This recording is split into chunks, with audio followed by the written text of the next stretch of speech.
quando eu estava a buscar a Deus a respeito daquilo que nós deveríamos ministrar durante este ano, Deus falou a mim sobre crescimento. E quando falamos de crescimento, nós não falamos apenas de crescimento numérico. Claro que nós queremos crescimento numérico, queremos que esta sala fique completamente cheia, amém? E isso vai depender da nossa dedicação, da nossa oração, do nosso testemunho, amém? Mas nós queremos crescer nós próprios, sabe? Às vezes, para nós nos reproduzirmos, nós precisamos de crescer nós próprios. E muitas vezes, isto acontece sobretudo nas famílias, ou nos casais, muitas vezes os casais passam o seu tempo a orar para que Deus mude o outro. Oh, Deus muda a minha mulher, fala com a minha mulher. Oh. Ai, está a ficar mesmo como a sogra, Senhor, livra a minha mulher disso.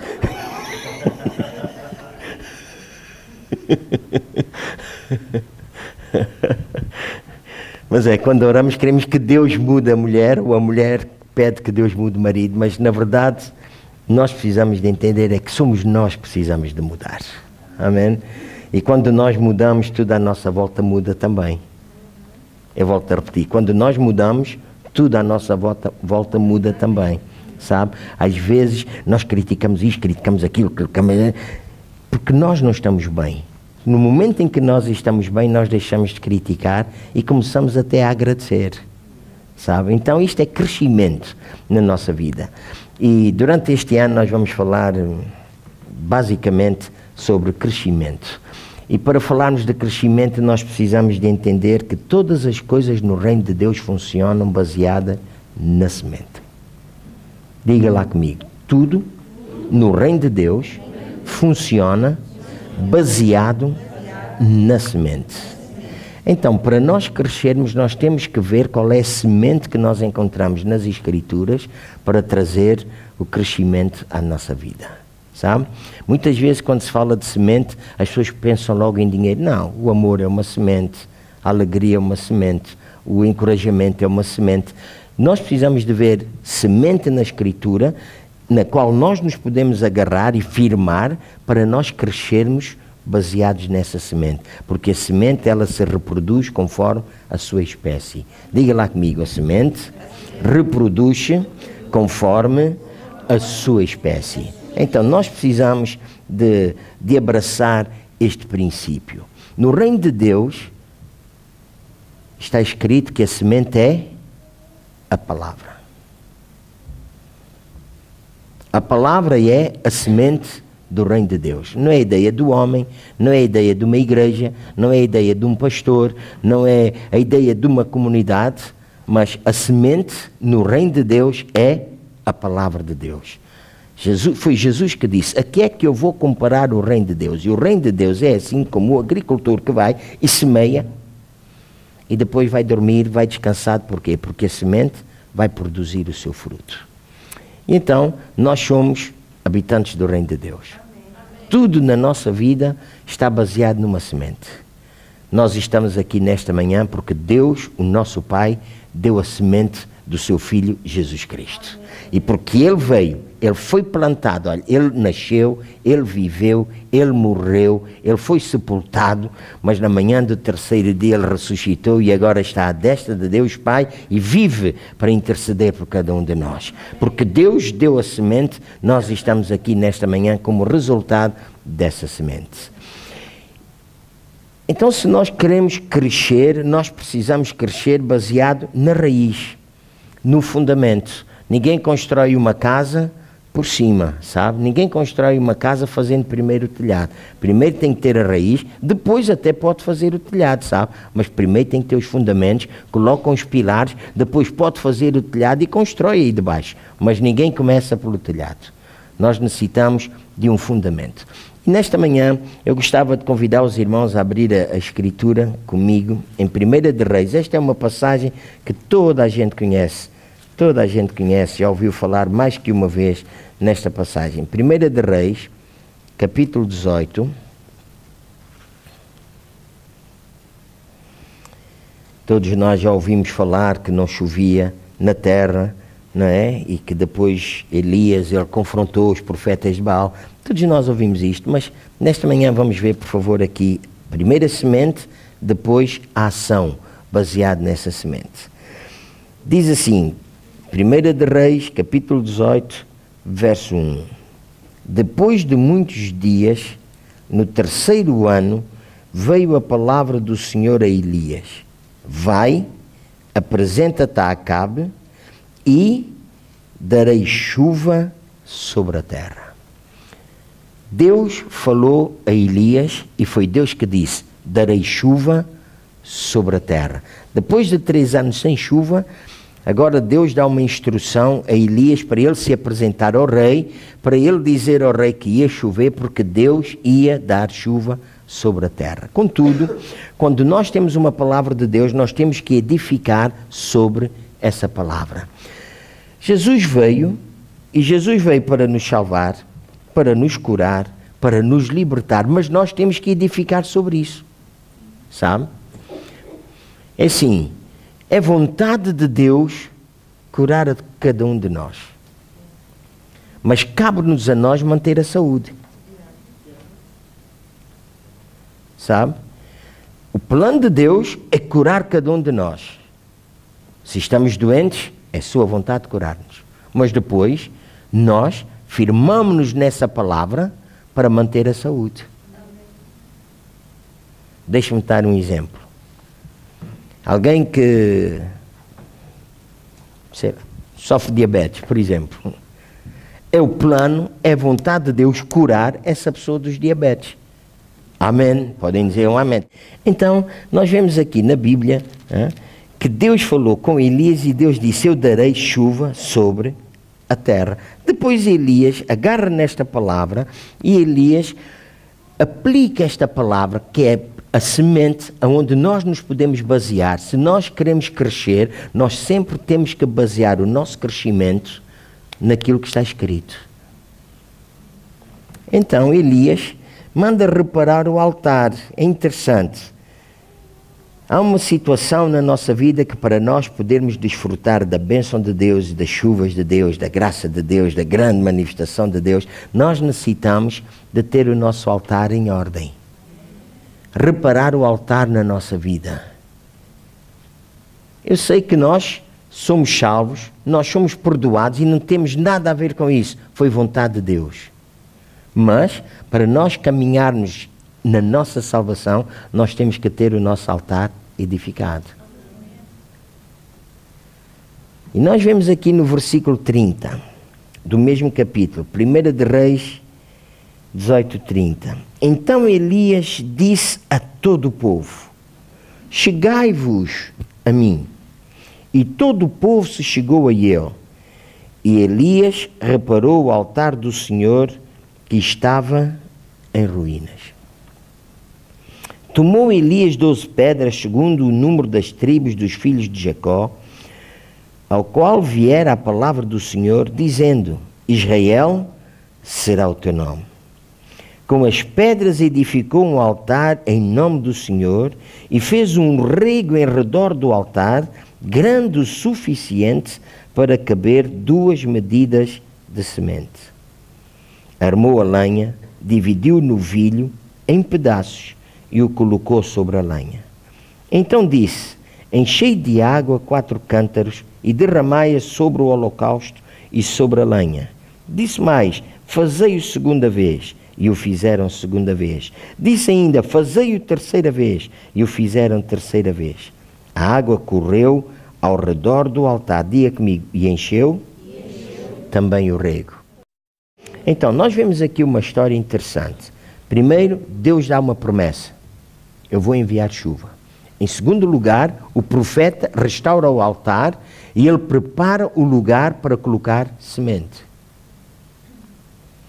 Depois de fazer o altar, diz que abriu um rego ao redor do altar para colocar o que nesse rego? Diga lá. Semente.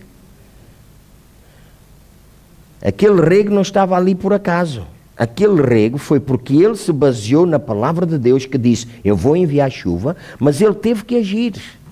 Então ele colocou semente.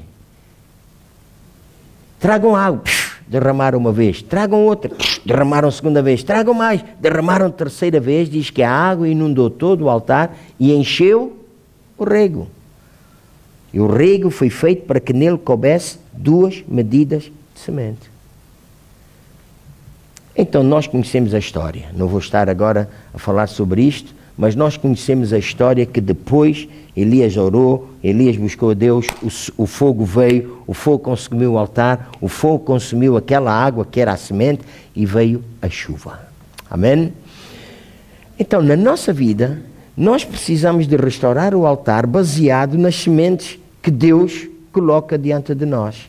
E um dos altares que nós necessitamos restaurar na nossa vida é a importância da palavra de Deus.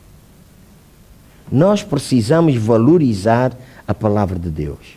Há pessoas que são capazes de saber, agora vou falar de homens, o nome de todos os pilotos de Fórmula 1, o nome de todas as marcas dos Ferraris e dos Fórmula 1 que andam por aí, o nome de todos os jogadores das suas equipas de futebol, o nome das equipes, quem vai em primeiro, quem vai em último, quem desce divisão, quem sobe divisão, sabem tudo isso?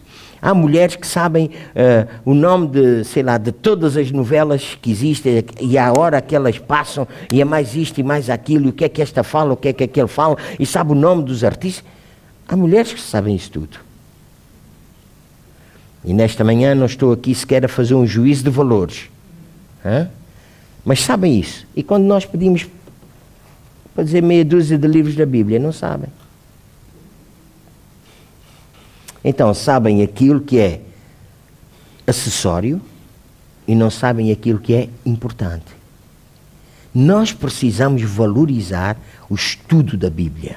Nós precisamos valorizar a leitura da palavra de Deus. E à medida que nós lemos a palavra de Deus, nós guardamos essa palavra no nosso coração. E ao guardar essa palavra no nosso coração, ela é para nós, ouça bem, ela é para nós espírito e vida. Não é uma palavra oca, não é uma palavra apenas que nós temos aqui um conhecimento. Há muita gente no mundo que até é capaz de citar coisas da Bíblia. Alguns até dizem que está na Bíblia e não está nada. Faz lembrar a história daquele homem que já não ia à igreja há muito tempo e o pastor encontrou-o. Então, meu irmão, há tanto tempo que o irmão não vai à igreja. Já tenho saudades de o ver lá. Pastor, eu não vou, mas eu leio todos os dias a Bíblia. Sim? Então diga lá o que é que leu hoje.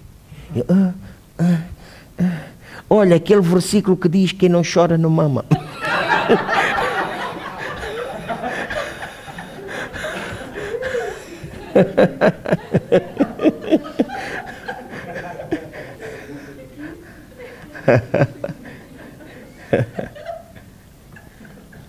Sabe, nós precisamos ler a palavra, guardar a palavra no nosso coração. Quando nós guardamos a palavra no nosso coração, olha, ela torna-se espírito e vida. É vida para nós, é saúde para nós, é força para nós, é grandeza para nós, é sucesso para nós, é vitória para nós. Porque esta palavra, meu irmão, não é apenas uma palavra escrita. Este livro não contém a palavra de Deus. Este livro é a palavra de Deus. E todas as coisas foram criadas pela palavra de Deus. Todas as coisas são sustentadas pela palavra de Deus. Portanto, no início deste ano nós precisamos encher o nosso coração com a palavra de Deus, porque à medida que nós enchemos o nosso coração com a palavra de Deus, a nossa boca irá falar a palavra de Deus. E quando nós falamos a palavra de Deus, nós sabemos quais são os resultados. Toda a palavra que sai da minha boca, disse Deus, não voltará para trás vazia, antes prosperará naquilo para que foi enviado e vai trazer consigo os seus molhos, a sua colheita. E quando nós temos a palavra de Deus no nosso coração e falamos essa palavra com a nossa boca, deixa de ser a nossa palavra para ser a palavra de Deus na nossa boca. E nós podemos dizer vai e vai mesmo. Dizemos vem e vem mesmo. Por quê? Porque é a palavra de Deus na nossa vida. Eu encorajo cada um de vós diariamente a ler a Escritura. Tire todos os dias um tempo para ler a Escritura. Eu já há muitos anos que ensino esta comunidade e por onde quer que eu passe e tenho a oportunidade de dizer, leia todos os dias os provérbios do dia. O livro de Provérbios tem 31 capítulos, todos os dias leia. Dia 1, Provérbios 1. Dia 2, Provérbios 2. Quando chega o mês de fevereiro, dia 28, Provérbios 28. Dia 28, Provérbios 29. Dia 28, Provérbios 30. No último dia leia todos. Todos os meses pode ler o livro de Provérbios. Porque o livro de Provérbios é o livro que garante a nossa sabedoria. Diz que dá sabedoria ao sábio, traz equidade, traz direção, ouça, traz de tal forma a palavra no nosso coração que diz que do nosso coração saem os sopros da vida.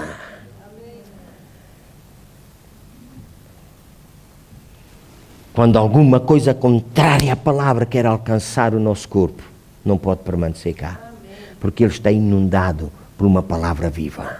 Não há vírus, não há moléstias, não há males, não há enfermidades, não há nada que possa resistir ao poder da palavra no nosso corpo. Mas pastor está a dizer que nós... Não estou a dizer que vocês nada, nem que eu nada. O que eu estou a dizer é que aquilo que for lançado contra nós pode tentar alcançar a nossa vida, para permanecer na nossa vida, mas tem que sair. Porque nós estamos cheios da palavra de Deus. E onde há palavra, não pode haver nada que seja contrário a essa palavra. A palavra de Deus é vida.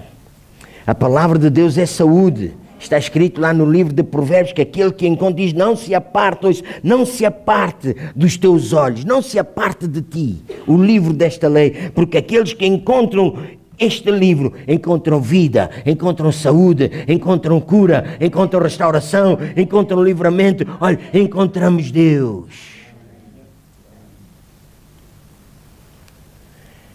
E para crescermos nós precisamos ouvir aquilo que Deus nos diz. Para nós conhecermos e prosseguirmos no conhecimento de Deus. Diz lá o profeta Oseias. Muitas vezes citamos Oseias só para dizer o meu povo é destruído por falta de conhecimento. Mas o profeta Oseias também diz, conhece e prossegue no conhecimento. Não é ouvir só uma verdade e agarrar essa verdade e pensar que sabemos tudo. Na realidade, Ele é a verdade. E esta é uma verdade extraordinária. Mas depois nós precisamos crescer nessa verdade, no conhecimento dessa verdade.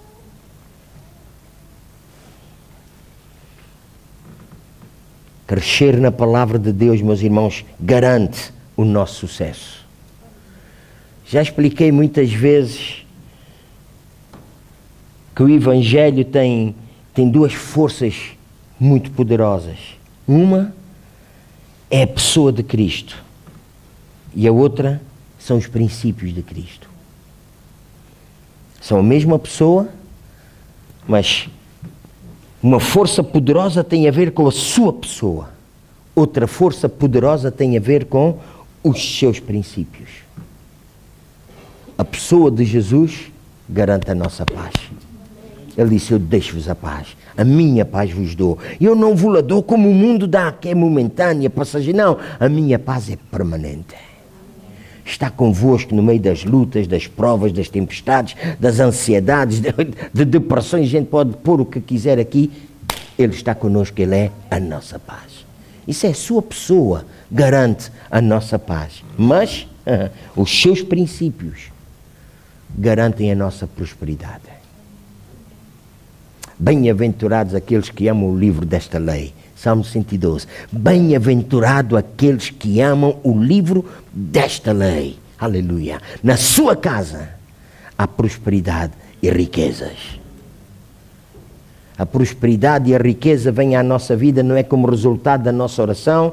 A prosperidade e a riqueza vêm à nossa vida não é como resultado de nós conhecermos Jesus. A prosperidade vem à nossa vida como resultado de nós seguirmos os princípios de Jesus. E para seguirmos os seus princípios nós temos que os conhecer.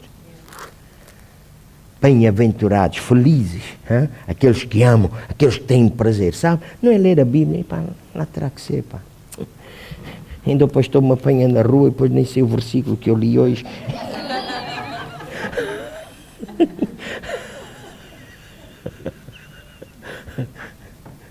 Não, tenha prazer. É carta de Deus para si. E para mim também. Temos prazer, tomar notas. Aquilo que Deus fala connosco. Uau, eu tenho prazer nisto. Uau, eu deliro com isto. Que coisa extraordinária. É extraordinário. Olha só aquilo que Jesus fez por mim. Olha só o que Ele operou na minha vida. Olha, e nós ficamos entusiasmados com isso. Às vezes nós declaramos que somos salvos. As pessoas acham isso tão natural, tão natural, tão natural, que nem ligam. Eu estou salvo.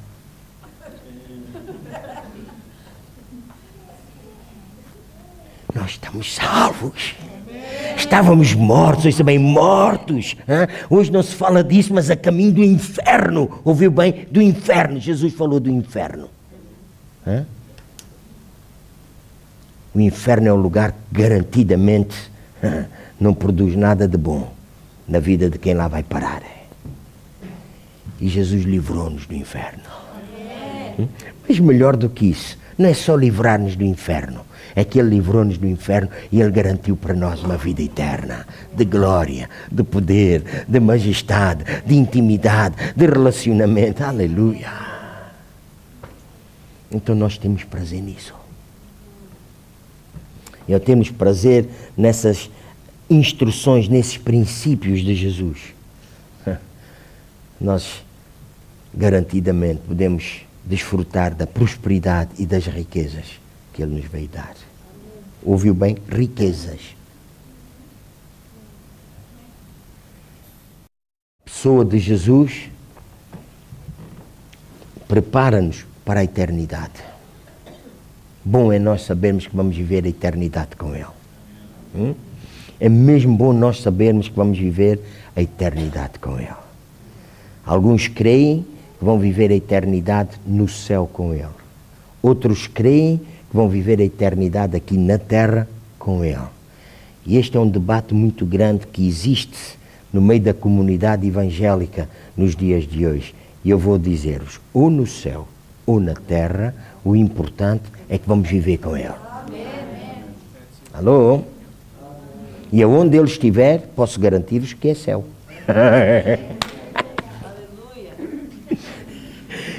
Isto é um pensamento que só na universidade é que se apanha. Vocês, pô, este homem é mesmo sábio. Certo? Seja no céu ou seja na terra, quando nós temos a garantia que a sua pessoa nos garante que a eternidade é passada com Ele, o que é que importa isso? Diga-me lá. O que é que importa isso? Mas a pessoa garante a nossa eternidade. Mas os princípios dele ajudam-nos a viver aqui e agora, neste tempo presente, com sabedoria, com equidade, com equilíbrio, levando uma vida certa, correta, honesta. Não estou a dizer que é uma vida onde não existem falhas. Existem falhas, mas as nossas falhas, já vamos falar disso daqui a pouco, quando nos abeirarmos da sua mesa, as nossas falhas já estão pagas. Já não existem. Eu vou repetir, já não existem. Ainda quando falhamos nos dias de hoje, ou quando falharmos no dia de amanhã, as nossas falhas já estão pagas. Pagas. Aleluia. Aleluia. Estamos libertos. Eu vou repetir aqui o que eu disse aqui na semana passada. Muitas pessoas pensam que arrependimento é estar de joelhos, a chorar, a lamentar, e estar de uma forma constante a relembrar Deus do seu pecado. E alguns até têm ousadia de dizer, oh Deus, perdoa-me que eu sou um pecador. Falta de reconhecimento da sua identidade. Em Cristo Jesus nós não somos pecadores. Somos filhos. Amém. Somos santos. Amém. Somos livres. Amém. Somos justificados. Somos amados. Estamos em Cristo Jesus. Imagine que Jesus está aqui. E aqui estamos cada um de nós. No dia em que nós reconhecemos Jesus como Senhor, como Salvador, nós deixamos de estar aqui neste molho e passamos a estar aqui nele. Dentro dele. Sabe? Dentro dele. Imagine que estava aqui uma caixa e essa caixa era Jesus. Nós estávamos dentro dele. Vivíamos dentro dele. Movíamos-nos dentro dele. Respirávamos dentro dele. E eu pergunto, nele há pecado? Não. Nele há morte? Não. Nele há miséria? Não. Nele há insegurança? Nele há intranquilidade? Mas nele há vida. Amém. Digam amém. Nele há vitória. Nele há respostas. Nele há perdão. Nele há justificação. Nele há santificação. Nós estamos nele. E porque caminhamos nele, nós caminhamos juntamente com ele até um lugar chamado Calvário, chamado cruz, e na cruz ele declarou: está consumado! Aleluia! Está consumado! O meu pecado, o seu pecado, a nossa história miserável foi paga quando ele declarou: está consumado! Isso já morreu! E se já morreu, não temos que andar a restaurar isso. E com ele fomos crucificados, está escrito. Com ele nós fomos sepultados. Com ele nós nos levantamos. E com ele nós estamos assentados à destra de Deus Pai, vivendo para sempre, dominando sobre todas as coisas. Então jamais, nunca mais chega a Deus com essa lamúria de que eu sou isso. Chega a Deus com gratidão no seu coração. Obrigado, eu sou salvo, eu sou liberto. Oh, obrigado que eu estou arrependido. Sabe o que é arrependimento? É mudança de mente. A palavra metanoia, ouça bem, metanoia, no grego, diz mudança de mente, mudança de entendimento. Eu pensava que merecia estar doente por causa do meu pecado. A partir do dia em que eu sei que Jesus está na minha vida e eu estou nele, eu começo a pensar que o meu pecado já era e agora eu mereço vida, eu mereço saúde, eu mereço não ter mais condenação na minha vida. Por quê? Porque eu recebi metanoia. E isso acontece quando nós colocamos esta palavra no nosso coração. Passamos a ter a mente de Cristo. Ah, pastor, mas é tão difícil. Sabe, às vezes é tão difícil perdoar-me a mim próprio. É. Mas arrependimento é isso mesmo. É vencer isso e saber que Ele já o perdoou. Ele já o perdoou. E sabe uma coisa? O homem tem uma tendência que vem do maligno de estar a relembrar a sua vida e o seu pecado. Mas a Bíblia diz: uau, dos teus pecados eu não me lembro mais. Dos teus pecados eu não me lembro mais. Ele não se lembra e nós estamos a querer lembrá-lo. Arrependimento é deixar de se lembrar do seu pecado e começar a pensar como ele pensa. Uau, nenhuma condenação há para a minha vida. Uau, já não há nada que me separe de Deus. As pessoas ainda vão lá ao Velho Testamento para dizer: os vossos pecados fazem a separação entre o homem e Deus. A Bíblia diz que nós estávamos longe, estávamos separados, mas agora pelo sangue de Cristo chegamos perto. Não há separação. Amém. Somos um com Ele. Eu vou terminar por aqui. Depois eu vou continuar. Nós precisamos restaurar o altar no louvor, na intimidade, na consagração, na dedicação. Nós vamos continuar a falar sobre isso. Mas estamos a colocar o fundamento, a semente. E a semente é a palavra de Deus. Quando temos esta semente na nossa vida, nós edificamos sobre ela. E a cada dia, nós nos tornamos mais parecidos com ela. Por isso eu vos encorajo a cada semana estar aqui, sexta-feira à noite, esteja aqui, venha para ouvir a palavra. Estamos tão pouco tempo juntos. Venha para ouvir a palavra de Deus. É a palavra de Deus que cria o tal arrependimento na nossa vida. Diferente daquele arrependimento que as pessoas estão a pensar de confissão de pecado constante. Nós temos arrependimento neste lugar todas as semanas. Todas as semanas. O culto de domingo é um culto de arrependimento, onde nós recebemos transformação de mente. Amém? Eu tenho esta certeza, não é vaidade nem é presunção, mas eu tenho esta certeza que cada semana quando eu abro a minha boca para ministrar a palavra de Deus, a voz produz arrependimento. Eu tenho essa certeza. As pessoas podem pensar o que quiserem, mas eu tenho essa certeza. E eu até tenho a certeza também de que não há ninguém melhor para vós do que eu. Vocês podem pensar o que quiserem, mas eu tenho essa certeza.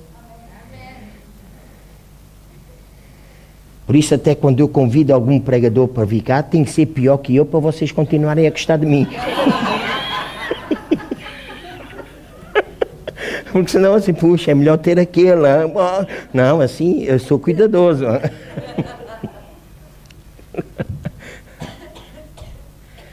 Mas há que ter uma convicção no nosso coração de que aquilo que nós estamos a trazer, aquilo que o irmão está a dar, vai influenciar a vida de outros, vai ajudar a vida de outros. A palavra de Deus que é colocada no seu coração, ouça, permite, a palavra de Deus no seu coração permite que o irmão se torne um agente de mudança na vida daqueles que estão ao seu redor. Por isso encha a sua vida com esta palavra. Elias foi um agente de mudança. Ele agarrou a palavra de Deus, ele restaurou o altar e sabe o que é que ele fez? Chegai-vos a mim. Chegai-vos a mim. Nesta manhã nós precisamos de aprender a palavra e chegarmos a ela. Jesus continua a dizer, vinde a mim. Vinde a mim. Achega-te a mim. Aprende de mim. Aprende de mim. Vamos chegar-nos aí, ó. E à medida que temos esta palavra, nós começamos a ser agentes, é a mesma expressão, agentes de mudança na vida daqueles que estão ao nosso redor. Começamos a trazer vida, trazer saúde, trazer paz, trazer encorajamento. A atmosfera começa a mudar com a nossa presença, porque nós somos portadores da glória de Deus, da graça de Deus, da palavra de Deus. A atmosfera ao nosso redor começa a mudar. E assim estamos a atrair o céu à terra. Amém?